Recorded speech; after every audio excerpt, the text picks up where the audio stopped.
PSCS society Vangapalli society పరిధిలో ఉన్నాము. Society CEO గారు నల్లా భద్రారెడ్డి గారు మనతో పాటు ఉన్నారు. నమస్కారం సార్. సార్, మీ సొసైటీ కెళ్ళి ఎన్ని ప్యాడీ సెంటర్ల నిర్వహణ జరుగుతుంది? ఈ సెంటర్లకు వెళ్ళి ఎలాంటి సదుపాయాలు కల్పిస్తున్నారు? మా సొసైటీ పరిధిలో 4 సెంటర్ నడుస్తున్నాయి సార్. ఒకటి చొల్లేరు, వంగపల్లి, చిన్న కందుకూరు, మూడగుండ్రు. ప్రస్తుతం ఈ సొసైటీ పరిధిలో ఏ ప్యాడీని మీరు కొనుగోలు చేస్తున్నారు? మేమైతే ప్రస్తుతం అయితే దొడ్డు ధాన్యం మద్దతు ధర ఎంత కల్పిస్తున్నారు? ఏ గ్రేడ్ 23-20 రూపాయలు, బి గ్రేడ్ 2300. ఏమైనా బోనస్ లభిస్తుందా సార్? ఈ పంట బోనస్ అంటే సన్నధాన్యానికే వస్తుంది, దొడ్డు ధాన్యం లేదు. క్వింటాల్కు 500 రూపాయలు అదనంగా అది సౌకర్యం ఉంది. ఈ సొసైటీ పరిధిలో కానీ ఈ పరిధిలో టెంట్ సౌకర్యం కానీ, వాటర్ సౌకర్యం కానీ, ఓఆర్ఎస్ ప్యాకెట్లు కానీ, మజ్జిగ కానీ రైతులకు ఏమైతే రైతులకు టెంట్ అంటే టెంటు చెట్టు లేని కాడ టెంట్లు, చెట్టు ఆల్రెడీ చెట్లు ఉన్నాయి ఇక్కడ. మంచిగా ఓఆర్ఎస్ ప్యాకెట్ చేస్తున్నాం సప్లై. వాటర్ పెట్టినాం మంచిగా నీళ్ళ చల్లటి కుండలలో. వాళ్ళకి ఎలాంటి అసౌకర్యం లేకుండా చేస్తున్నాం సార్.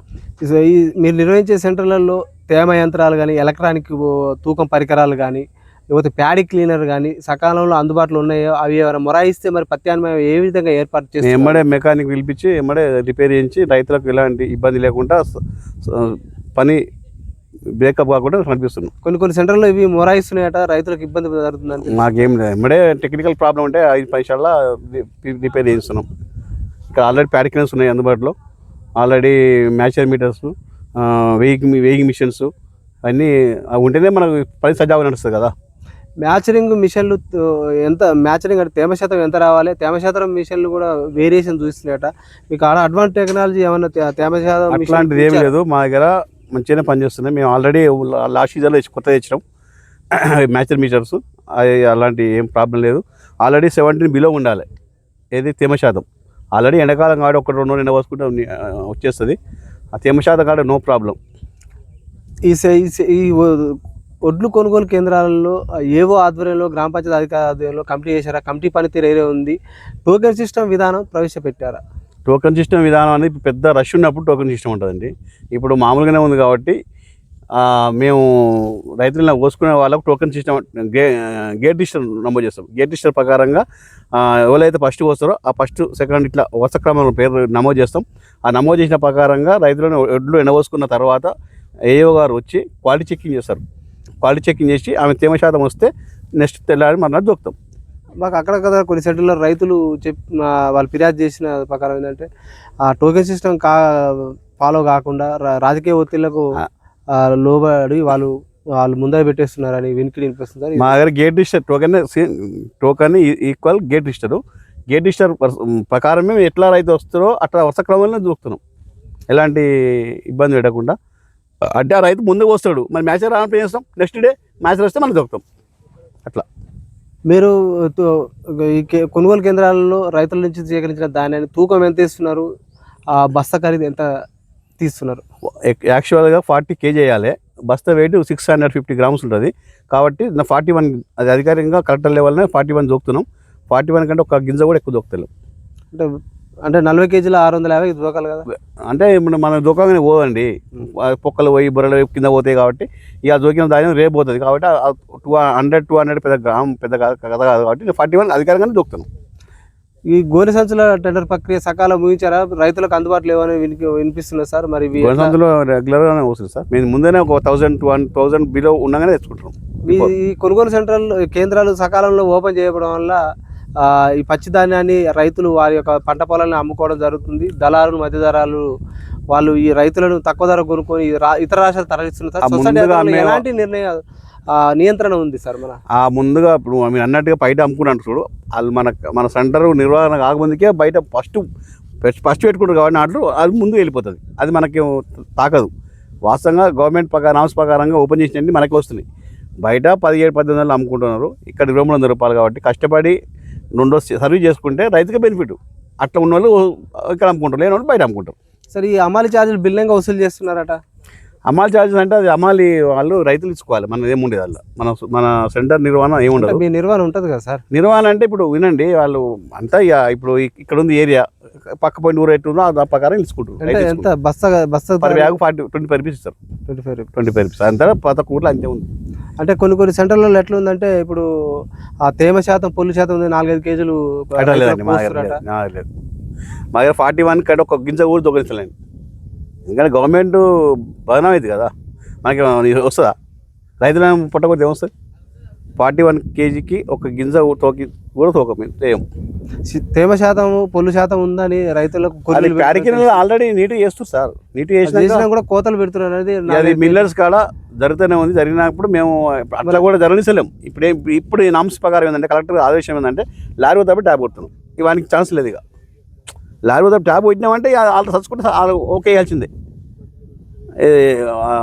సిస్టంలో జనరేట్ చేయాల్సిందే. అడిగా ఈ లారీల ఇప్పుడు ఈ కొనుగోలు కేంద్ర లారీల కొరతతో పాటు సకాలంలో మిల్లులు అలాట్మెంట్ జరగకపోవడం వల్ల ఇక్కడ రైతులు ఇక్కడ ఇబ్బంది పడుతుంది. అక్కడనేమో వాళ్ళు దిగుమతి చేసుకోకపోవడం వల్ల అకాల వర్షాలు సంభవిస్తాయి. అక్కడ మిల్లు దిగుమతి చేసుకోవాలంటే అధికారుల దృష్టి తీసుకుపోయారా? ఈ సమస్యను ఎట్లా పరిష్కరిస్తారు? తీసుకుపోయాము. కాకపోతే అక్కడ మిల్లు కాడ లేట్ ఎందుకు అవుతుందంటే అక్కడ వాళ్ళకి సరిపోయినంత అమలు లేకపోవడం వల్ల కూడా ఒక ఇబ్బంది ఉంటుంది.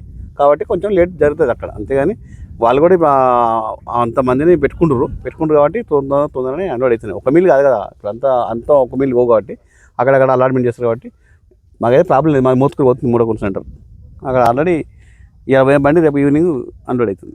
సార్ ఇక ఇటీవల కాలంలో అకాల వర్షాలు వస్తున్నాయి సార్. ఈ వడగండ్ల వాళ్ళు వచ్చిన రైతులకు ధాన్యం నడుస్తుంది. టార్పాలిన్లు మార్కెటింగ్ శాఖ నుంచి టార్పాలిన్ల సౌకర్యం ఎలా ఉంది? టార్పాలిన్లు రైతులకు అందుబాటులో ఉంచారా? మీరు ఇప్పటి వరకు అందించారు రైతులు? టార్పాలిన్లు అంటే సార్ ఇప్పుడు మేము ఇంతమందికి ఇవ్వలేమండి. మా సెంటర్ యొక్క బాధ్యత ఏంటంటే మేము సరుకు దొరికిన తర్వాత మా కంట్రోల్కి వస్తాయి కాబట్టి అవి కప్పుకోనికి మా బాధ్యత ఉంటుంది. ఇప్పుడు ఒక్కొక్క సంటకు 150 మంది వస్తారండి. 4 సంటలు ఉండి 160 మంది వస్తారు. 6 మంది సప్లై చేయలేం కదా, కాబట్టి రైతులు వేసుకుంటారు.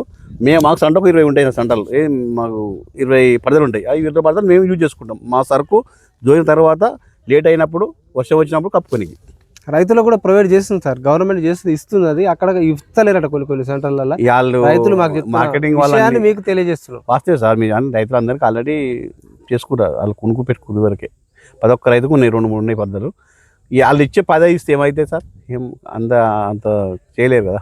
అంటే ఇటీవల కాలంలో కొన్ని వ్యవసాయ మార్కెటింగ్ శాఖలో కట్టలుగా మురి ఉన్నాయి సార్. అవి వాళ్ళు ఇచ్చిన మళ్ళీ ఏమంటారు, వాళ్ళు ఈ రైతులు తీసుకొచ్చి వీళ్ళు ఇయ్యరు, మళ్ళీ రికవరీ ఉండదు. ఇప్పుడు మాకు 20 ఇస్తాడు, 30 ఇస్తాడు, తీసుకొచ్చి వీళ్ళకి ఇస్తాం, మళ్ళీ మాకు రికవరీ ఉండదు. మా దగ్గర మళ్ళీ అమౌంట్ బిల్లు కమిషన్ కట్ చేసుకుంటాడు. అట్లా ఉంది. అది ఆల్రెడీ అందరికి ఉండేది. సభ్యత్వాల సంఖ్య ఎంత సార్ సొసైటీ పరిధిలో? మా దగ్గర 7,500 మంది సభ్యత్వం ఉంది. 7,500. ఎంతమందికి రుణమాఫీ జరిగింది సార్? రుణమాఫీ మా దగ్గర 600 మెంబర్స్ జరిగింది మొన్న రీసెంట్గా. ఇంకెంతమంది జరగాలి? ఇంకొక 60-70 మంది ఉంటారు. సరే, మీరు జరగని వాళ్ళని మీ సొసైటీలో ఎలాంటి నిర్ణయం తీసుకున్నారు? పై అధికారులకు గవర్నమెంట్ తీసుకుపోయారా? అయ్యే అవకాశం ఉందా మిగతా రైతులు? అయిపోయింది కదా, రైమ్ అయిపోయింది. రుణమాఫీ క్లోజ్ అయిపోయింది. ఆల్రెడీ చెప్పారు, గవర్నమెంట్ చెప్పింది. కాబట్టి వాళ్ళు కాలేదంటే కూడా వేరే బ్యాంకులు అయినట్టే కదా. మా దగ్గర కాంగ్రెస్ సభ్యులు ఉండరు, వాళ్ళకి అదర్ బ్యాంకులు అయినట్టు. మాకు అధికారం మా దగ్గర ఉండదు కదా. అక్కడ కాలేదు ఇక్కడ కాలేదని కొంతమంది రైతులు మొరపెట్టుకుంటున్నారు సార్. అక్కడ కాలేదు ఇక్కడ కాలంటే కొన్ని గవర్నమెంట్ నామ్స్ ఇచ్చింది. జియో ఏమని ఇచ్చింది, రేషన్ కార్డు లేని వారికి ఇవ్వలేదు, ఐటీ కట్టే వాళ్ళకి ఇవ్వలేదు. అట్లా కొంతమంది మినహాయిస్తారు. కాబట్టి ఆ భోగ మిగిలిన వారికి అందుకు వచ్చింది. సార్, సొసైటీ పరిధిలో స్వల్పకాలిక రుణాలు కానీ దీర్ఘకాలిక ఎల్టీ లోన్లు ఎలాంటివి అందిస్తున్నారు? రైతులకు ఎలాంటి మేలు జరుగుతుంది? మేము స్వల్పకాలిక అప్పులు, దీర్ఘకాలిక అప్పులు, ట్రాక్టర్సు, గొర్రెలు, బర్రెలు, మన కోళ్ళ ఫారాలు ఇట్లాంటివి కూడా మేము ఇచ్చినాం. దాదాపు 4 కోట్లు ఇచ్చినాం మేము ఉంగబెల్లి తరఫున. 6 కోట్ల చిల్లర స్వల్పకాలిక అప్పులు ఇచ్చినాం. దుకాణ సముదాయాలు చిన్న చిరు వ్యాపారాలు కూడా ఒకట్లో 20 lakhs ఇచ్చినాం మా ఓన్ ఫండ్స్ తోటి. దాదాపు మాకు 10 కోట్ల అవుట్ స్టాండింగ్ ఉంది మా టర్న్ ఓవర్ లోనింగే. ఎంత ఇస్తున్నారు సార్ దీర్ఘకాలిక లోన్లు, ఎల్టీ లోన్లు? ఎకరా 4 లక్షలు ఇస్తున్నాం. 4 లక్షలు ఎంతవరకు? సీలింగ్ 10 lakhs 200 పౌల్ట్రీ ఫామ్ అయితే పౌల్ట్రీ ఫామ్ అంటే ఎకరా 4 లక్షల చొప్పున 25 lakhs ceiling 25 lakhs. Crop loan ఎకరా 45 3 lakhs దాకా ఉంటుంది సీలింగ్. అంటే 6 ఎకరాల భూమి ఉండాలి. మార్టిగేజ్ చేసుకుంటాం, సింపుల్ మార్టిగేజ్. సరే, ఇటీవల కేంద్ర ప్రభుత్వం కూడా ఈ సొసైటీల నిర్వహణలో అంటే అన్ని గ్రామాలకు అందుబాటులో లేకపోవడం రైతులు దానిని అమ్ముకోలేకపోతున్నారు. కేంద్ర ప్రభుత్వం కూడా అన్ని సెంటర్లలో ఓపెన్ చేయాలని ప్రతిపాదన తీసుకుంది 2020లో. అది ఎంతవరకు? అవు సార్, ఇప్పుడు 2017లో మన్నా ఒకటే సెంటర్ ఉండే, నేను 2010లో బండ్లో ఒక సెంటర్ ఉండే. తదుపరి 2020లో కరోనా వచ్చింది చూడు. వచ్చే తర్వాత ఏమైందంటే ఇక మన మూతిలో బట్ట కట్టుకొని ఓనుకొని తాకొద్దనే ఉద్దేశంతో అప్పుడు గ్రామాన కొనుగోలు కేంద్రం ఏర్పాటు చేయాలని కేసీఆర్ గారు ప్రభుత్వంలో అదొక నామ్స్ తీసుకొచ్చిండు. అదే నామ్స్ ప్రకారం ఇప్పుడు కంటిన్యూ కొనసాగుతుంది. ఇది మంచి రైతులకు మంచి అవకాశమే. కానీ ఇంకా కొంచెం మీ ద్వారా కొన్ని నేను చెప్పాల్సుకుందంటే, రైతులకు ప్రభుత్వాలు ఇతర సౌకర్యం చేస్తుంటే కూడా కొంతమంది, నా దృష్టికి వచ్చిన రైతులు చెప్తున్నా, కొంతమంది ఇప్పటికి కూడా బయట అమ్ముకుంటున్నారు. 1600 రూపాయల కింద అమ్ముకుంటున్నారు. వాళ్ళకి ఇంకా కూడా కొంచెం తెచ్చుకోవాలి ఆలోచన అని నేను మీ తక్కువ ధరకు అమ్ముకుంటారు. తక్కువ ధరకు అమ్ముకుంటారు. అంటే మీ సెంటర్లు సకాలంలో నిర్వహించకపోవడం, సకాలం నిర్వహించిన తర్వాత కూడా వాళ్ళు సర్వీస్ చేయలేక ఉంగలేక క్వింటాల్కి 700 రూపాయలు నష్టపోతున్నారు వాళ్ళు. నా దృష్టికి వచ్చింది చూసి చెప్తున్నా, ఈ మీ ఛానల్ ద్వారా తెలవాలని చెప్తున్నా. ప్రభుత్వం చేసిన ఉద్దేశం ఏం లాభం చెప్పండి? ప్రభుత్వం ఇంత నష్టం భరించి కూడా మీకు సేవ చేస్తే బయట అమ్ముకుంటే గౌడ బతుండు, మధ్య బోకరే బతుండు. అంటే మీ సొసైటీ ఆధ్వర్యంలో అవేర్నెస్ ప్రోగ్రామ్ కండక్ట్ చేయాలి సార్. ఎందుకు చేసిన తర్వాత కూడా సార్ రైతులు మీ దాంట్లో సభ్యత్వం ఉన్నారు కదా సార్. సభ్యత్వం లేని వాళ్ళని కూడా ఒడ్డుకుంటాం. దానికి వచ్చింది ఏముంది? కొంటారు మీరు అవేర్నెస్ ప్రోగ్రామ్ మీ చైర్మన్ కానీ మీ పాలకవర్గం పక్షం మేము మా దగ్గర అమ్ముకోరా బాబు అని చెప్తే కూడా అమ్ముకుంటలేడు. బయట ఉంగలేక, ఎండల తాలు పట్టలేక, మ్యాగ్ పట్టలేక, సర్వీస్ చేయలేక అప్పుడు మనం ఏం చేస్తాం? ప్రభుత్వం ఖర్చు పెడుతుంది. ఆ ఖర్చు పెట్టినప్పుడు ప్రతిఫలం రైతులు లబ్ధి పొందాలి కదా. మరి మళ్ళీ కూడా దొంగ వ్యాపారం బతుండు, కొంటుండు, అమ్ముకుంటుండే. ఏమంటారు కదా? ప్రధాన పంట ఏంటి సార్ మన సొసైటీ? మా దగ్గర ఈ ఏరియా మొత్తం ప్యాడీ, కాటన్ ఉంటుంది సార్. ఇవి రైతులు దాచుకోవడానికి, పంటను వాళ్ళు ధర వచ్చేదాకా దాచుకోవడానికి ఎలాంటి గిడ్డంగులు ఎంతవరకు లేదండి. ఎంత కెపాసిటీలో మీరు నిర్మాణం జరిగింది? మా దగ్గర ఏం గిడ్డంగులు లేవు. మా దగ్గర గిడ్డంగులు లేవు, ఏం లేవు. సొసైటీ ద్వారా గిడ్డంగులు ఏం లేవు. Okay sir. మీరు ఈ సొసైటీ పరిధిలో అంటే అప్పు కానీ ఆదా కానీ సొసైటీ ఏ విధంగా ముందుకు పోతుంది? మా దగ్గర ఇప్పుడు వాస్తవం చెప్పాలంటే, ఈ గవర్నమెంట్ మాకు ఒకటి ప్యాడీ ప్రొక్యూర్మెంట్ అనే వ్యాపారం వల్ల మాకు అంతకుముందుకు ఈ మాకు బిజినెస్ లేకముందుకు శాలరీస్ కూడా డబ్బులు లేకుండా. నేను దాదాపు 31 ఇయర్స్ సర్వీస్ ఉన్నది. ఒక 10 సంవత్సరాలకు ముందు జీతాలకు డబ్బులు లేక 6 నెలలకు జీతం తీసుకునే రోజు ఉండే. ఇప్పుడు ఇది వచ్చిన తర్వాత ఈ ప్యాడీ సెంటర్లు మాకు అప్పచెప్పిన తర్వాత ఇంతో అంతో కొంచెం జీతాల కన్నా అటు ఉండే అని. మరి ఈ బిజినెస్ ఎప్పుడు ఉంటుందా ఉండదని కూడా మనం చెప్పలేము. దీనివల్ల సంఘాలు కొంచెం ముందు పోయినాయి. నికర నష్టంలోకెళ్ళా నికర లాభాలకు వచ్చినాయి. ఇవాళ మున్సిపాలిటీకి వద్దైతే పెద్ద ఎత్తున లాభాలు పొందుతున్నాయి సంఘాలు. ఇక ఇది దీనివల్లనే కొంచెం అన్నం తింటున్నాం. అంటే దీనివల్లనే మేమైతే ఇక క్రెడిట్ బిజినెస్లో ఏముండదు. అల్లికల్లి 0 ఉంటుంది. దీనివల్లనే సహకార సంఘాలు బతుకులు ఇలా ఈ బిజినెస్ వల్లనే. ఈ సొసైటీ నుంచి పచ్చి రొట్ట కానీ, జిలుగు కానీ, సబ్సిడీ ఎరువులు కానీ రైతులకు ఎలాంటి సదుపాయాలు కల్పిస్తుంది? సచ్చి రొట్టె అంటే ఇప్పుడు మనకి జీలుగా ఇస్తారు, వ్యవసాయ శాఖ వాళ్ళు తెచ్చి సప్లై చేస్తారు రైతులకు. మా సొసైటీ ద్వారానే సప్లై చేస్తాం. సబ్సిడీ అని ఎత్తేసినాను, సబ్సిడీ ఏమి లేవు. రైతు సబ్సిడీ అనేది మర్చిపోయాము దాదాపు 50 rate. Okay sir, thank you sir. చూస్తూనే ఉండండి మీ తెలుగు టీవీ.